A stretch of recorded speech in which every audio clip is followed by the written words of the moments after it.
Assalamualaikum warahmatullahi wabarakatuh. Salam sejahtera bagi kita semua. Para netizen yang berbahagia, semoga kita semuanya dalam lindungan Allah Subhanahu wa Ta'ala. Masih bersama dengan kami, Santri Klik. Kiai Haji Ali Badri Pasuruan menyuguhkan 4 fakta sejarah terkait ulama Balawi yang dinilai sebagai ulama besar. Dalam banyak hal, ulama habaib Balawi dinilai punya level tinggi, bahkan sampai mujtahid mutlak. Ini kadang tidak sesuai dengan fakta sejarah. Bukan hanya itu, Kiai Haji Ali Badri juga melihat banyak habaib Balawi di Indonesia yang tidak mau belajar dengan ulama pribumi. Simak penjelasan Kiai Haji Ali Badri Pasuruan berikut ini. Mayoritas Balawi gengsi untuk belajar pada ulama pribumi. Catatan kedua, banyak keluarga Balawi yang mengatakan bahwa leluhur mereka mulai Faqih Muqaddam hingga Sayyid Ahmad Al-Muhajir semuanya adalah ulama besar dengan level mujtahid mutlak, namun mereka tawadhu sehingga tetap bermazhab dengan mazhab Syafi'i.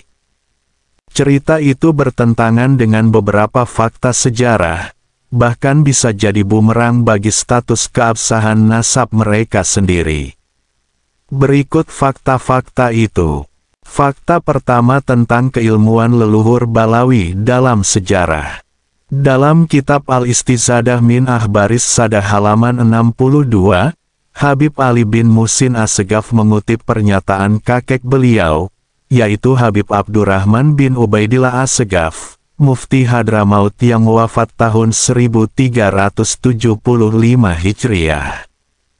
Sedikit saja dari leluhur Balawi yang berintisab pada ilmu, mereka ulama, ahli sejarah tidak memuji keilmuan kecuali pada Faqih Muqaddam dan Sahib Mirbat. Mereka tidak menyebut ayah Faqih Muqaddam selain dengan sebutan alim sufi. Juga tidak ada data yang menunjukkan bahwa Al-Muhajir luas ilmunya. Mereka juga tidak menyebut Ubaidillah, Muhammad bin Ubaidillah, Ali Al-Uraidi dan Ali Khali Kasam sebagai ahli ilmu sama sekali. Maksud Habib Abdurrahman, masing-masing leluhur Balawi itu tidak dikenal sebagai ulama besar di zamannya, apalagi sampai derajat imam, lebih-lebih mujtahid mutlak. Setiap zaman ada ulama yang menulis biografi ulama besar di zamannya, apalagi sekelas ulama mujtahid mutlak, apalagi ahlul bait. Sepertinya Habib Abdurrahman tidak menemukan kitab sesaman yang mencatat semua leluhur Balawi sebagai ulama besar dengan level mujtahid mutlak. Dalam hal ini beliau berusaha objektif menilai berita terkait leluhur Balawi yang merupakan leluhur beliau sendiri. Beliau berbicara apa adanya sesuai kajian ilmiah beliau. Itu bukan berarti kurang menghormati leluhur beliau sendiri. Artinya, beliau tidak fanatik dan tidak mudah menerima berita pujian walaupun untuk leluhur sendiri. Bahkan beliau tidak mau cerita yang tidak jelas sumbernya itu dibiarkan saja, khawatir dianggap mengarang cerita untuk mengunggulkan leluhurnya sendiri. Menurut Habib Muhammad bin Ahmad As-Syatiri, orang pertama di Hadramaut yang alim adalah Syekh Salim bin Abdul Karim Bafadal. Beliau pergi ke Irak untuk belajar dan menetap di sana selama 40 tahun sehingga orang-orang mengira beliau telah meninggal dunia. Setelah pulang ke Hadramaut beliau pun mengajar dan di antara murid beliau adalah Sayyid Alwi Amil Faqih. Atwar et-Tarikh Al-Hadrami halaman 193-199 yang dinukil di dalam kitab Al-Istizadah halaman 622. Keterangan ini menunjukkan bahwa keluasan ilmu Amil Faqih yang merupakan salah satu guru Faqih Muqaddam didapat dari Syekh Salim yang belajar ke Irak, bukan dari ayah beliau sendiri. Lebih lengkapnya berikut beberapa kutipan dari pertanyaan-pertanyaan Habib Abdurrahman bin Ubaidillah As-Segaf tentang keilmuan leluhur Balawi. Keilmuan keluarga Balawi itu lemah sejak generasi awal di Hadramaut. Kebanyakan guru-guru fakih muqaddam itu bukan dari kalangan Balawi. Al-Istizadah halaman 67. Lemahnya keilmuan leluhur Balawi mungkin dikarenakan mereka terlalu gengsi sebagai keluarga Quraisy, sehingga tidak mau mengalami kehinaan di jalan menuntut ilmu. Makanya sedikit dari mereka yang alim dan mengajar. Al-Istizadah halaman 68. Sepertinya ini mirip dengan yang di Indonesia. Kami lihat kebanyakan Balawi gengsi untuk belajar pada ulama pribumi. Sebelum Syekh Abdullah Awad Abun, Malang, mendirikan pesantren Darut Tauhid dan Habib Hasan Baharun, Pasuruan, mendirikan pesantren Dalwa, sedikit sekali anak-anak Balawi yang belajar di pesantren, karena hampir semua pesantren di Indonesia diasuh oleh ulama pribumi. Di Hadramaut, orang pertama yang meniti jalan tasawuf adalah Syekh Said bin Isa Al-Amudi dan Fakih Muqaddam. Al-Istizadah halaman 972. Banyak juga literatur yang menyebutkan bahwa Fakih Muqaddam bertasawuf sejak ditegur oleh Abu Madian, hingga kemudian berbaiat tarikah pada Abu Madian melalui murid Abu Madian. Nah, kalau tasawufnya saja dimulai dari Fakih Muqaddam, lalu dari mana sanad tarikah Alawiyah yang katanya turun-temurun dari leluhur Balawi itu? Dalam sejarah tarikah, setiap mursyid dalam silsilah sanadnya memiliki banyak murid dan menunjuk salah satu muridnya sebagai khalifah yang akan melanjutkan kemursyidan.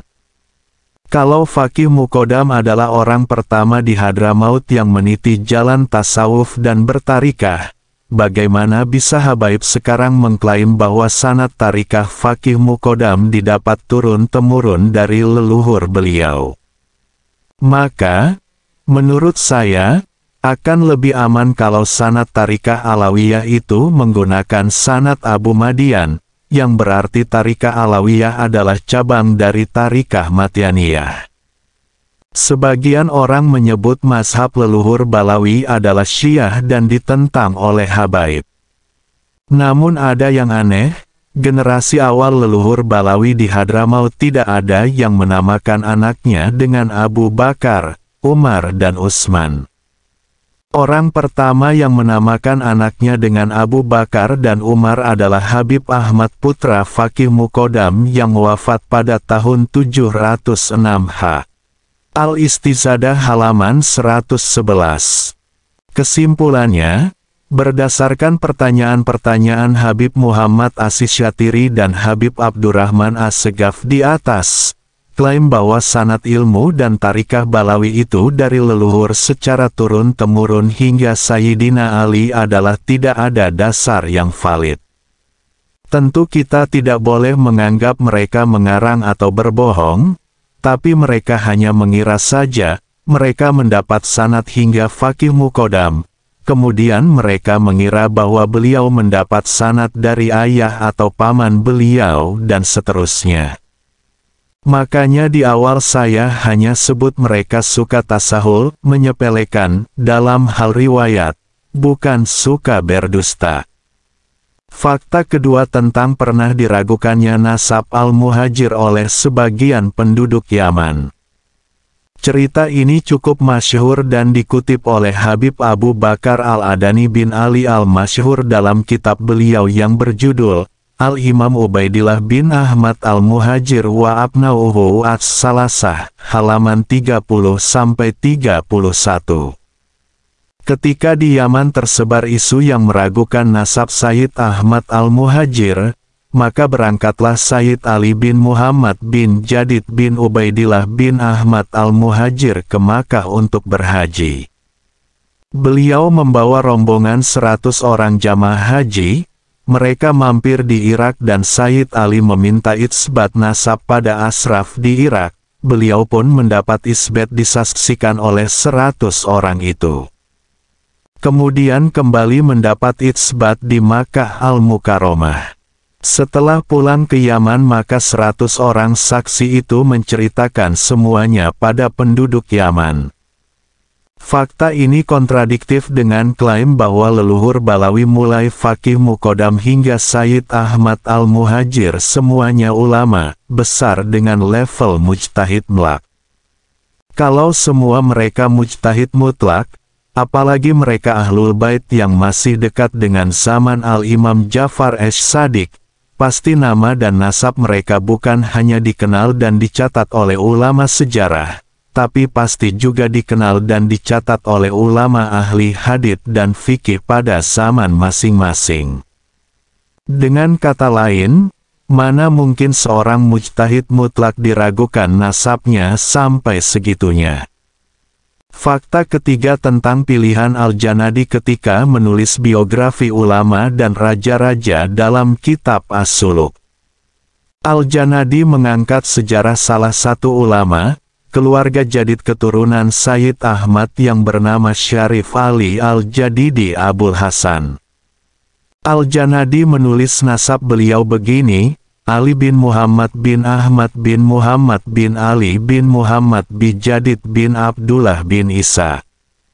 Seandainya semua leluhur Balawi yang katanya satu rumpun dengan keluarga jadid adalah ulama berkaliber mujtahid mutlak, niscaya Al-Janadi akan lebih memilih mengangkat nama keluarga Balawi daripada nama Syarif Ali Al-Jadidi yang hanya ulama biasa, atau minimal akan menyebutkan bahwa Syarif Ali masih famili dengan Sayyid Ali ayah Faqih Muqaddam misalnya, karena Syarif Ali sezaman dengan beliau.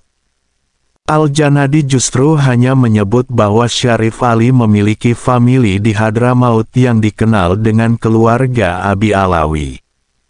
Hal ini mengisyaratkan bahwa dari keluarga Abi Alawi saat itu tidak ada ulama yang terkenal sampai mancanegara, apalagi sebagai mujtahid mutlak.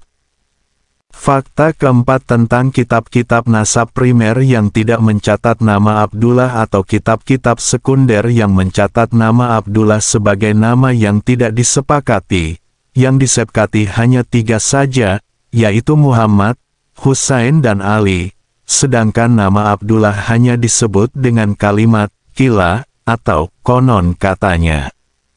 Baiklah, seperti yang saya katakan sebelumnya, kita terima nasab Abdullah walaupun tidak sesahih 3 nama anak Sayyid Ahmad yang lain, bahkan kita terima bahwa Ubaidillah itu adalah orang yang sama dengan Abdullah yang ditulis oleh Al-Janadi. Anggap saja ulama ahli nasab saat itu memang tidak tahu saja bahwa Sayyid Ahmad juga memiliki anak bernama Abdullah. Jadi, nasab Sayyid Abdullah bisa diterima.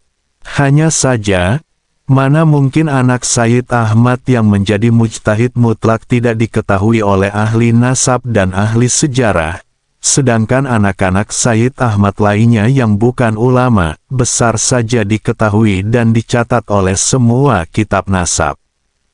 Fakta ini menunjukkan bahwa nama Sayyid Abdullah tidak sebesar yang diceritakan oleh keluarga Balawi. Justru beliau adalah ulama biasa atau tidak terkenal sekali. Atau sebaliknya, Sayyid Abdullah adalah mujtahid mutlak yang tentu terkenal di mancanegara, berarti dikenal juga oleh ahli nasab dan ahli sejarah di zamannya. Maka ketika nama beliau yang sangat terkenal itu tidak dimasukkan dalam kitab nasab Ahlul Bait, berarti para ulama ahli nasab tidak mengakui nasab beliau. Hanya 2 inilah pilihannya. Sayyid Abdullah bukan mujtahid mutlak bahkan bukan orang terkenal sehingga tidak dikenal oleh semua ahli nasab, atau beliau terkenal tapi tidak diakui nasabnya oleh para ulama ahli nasab. Balawi mau ambil yang mana dari kedua pilihan ini? Inilah yang saya maksud bahwa klaim mereka soal ini bisa jadi bumerang bagi status keabsahan nasab mereka. Sebelum melanjutkan pada catatan ketiga, saya ingin menjelaskan satu hal pada saudara-saudara sekalian, bahwa tidak semua yang masyhur tentang masa lalu itu berarti pasti benar. Kita harus tahu sejak kapan masyhurnya. Misalnya saja saat ini ada seorang ulama terkenal dan diikuti oleh semua umat Islam Indonesia. Beliau menyampaikan sebuah cerita yang beliau kira benar, padahal sebenarnya salah. Maka sejak saat ini cerita itu akan masyhur hingga beberapa abad yang akan datang. Semua ulama, dari zaman ke zaman menukil cerita beliau itu karena husnuzon saja. Contoh real saja, kitab nasab yang menyebut bahwa Wali Songo itu Asmatkan adalah kitab nasab Balawi terakhir, yaitu Tarik Syamsus Zahirah yang belum sampai 1 abad. Sebelum itu Habaib Yaman tidak tahu, maka sejak itulah di Yaman masyhur bahwa Wali Songo itu Asmatkan. Sekarang ini, semua habaib di Yaman menganggap Wali Songo itu Asmatkan. Bahkan ada yang bilang bahwa jelasnya nasab Wali Songo sebagai Asmatkan seperti matahari di siang hari. Kalau sekarang ditemukan nasab Wali Songo dengan versi lain kemudian ada yang meneliti dan lebih condong pada versi lain itu, apakah berarti dia salah karena menyalahi yang sudah masyhur?